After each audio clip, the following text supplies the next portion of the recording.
had really no intention of getting into the political arena. Uh, and then I was asked to speak at the 2013 National Prayer Breakfast, mm-hmm.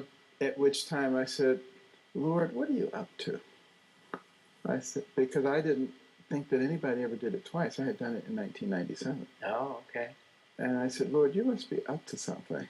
I didn't know what it was, and I didn't know what I was supposed to say. And I certainly didn't realize anybody ever did it twice, and I discovered that one person had, and that was Billy Graham. Really knew he was up to something. Mm-hmm. But I didn't know what I was supposed to say until the morning of the prayer breakfast. Then it was crystal clear. And obviously it just resonated with millions of people. Mm-hmm. And people started clamoring and saying, you should run for president. And I said, give me a break. Yeah, I wasn't really thinking about that seriously. Every place I went, I was doing a lot of public speaking. There were people with placards and run, Ben, run. I said, what is this? What is it with these people? And I said, if you just keep ignoring them, it'll go away. But it didn't. It kept growing. Pretty soon I was getting petitions, 5,000 a week. You got to run. Wow. I had hundreds of thousands. I could barely get in my office. There's so many boxes of petitions. And I finally said, Lord, are you trying to tell me something? And I said, all the pundits say that someone like you couldn't possibly run a national campaign. You don't have a Rolodex. You're not connected with anybody. Mm-hmm. You don't have a source of funding. It's impossible. Don't even think about it.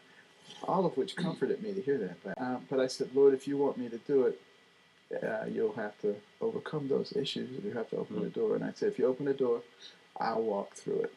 And if you close the door, I'll sit down. And he obviously opened the door. The money just started flowing like crazy. With us doing nothing, it was just coming like crazy. Even when I finally dropped out, we had to plead with people to stop sending us money. Wow. But we put together an organization very hastily, which served the purpose.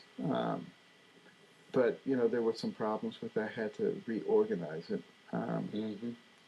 What I reorganized to was actually very good, very effective. But, I had an opportunity to meet so many people and get so many perspectives and find out so much about politics in this nation, which unfortunately is extraordinarily corrupt, both on the Democrat and the Republican side, extraordinarily corrupt.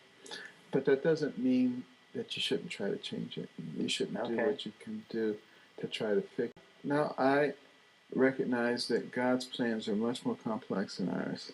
As it says in Isaiah 55, his ways are higher than our ways.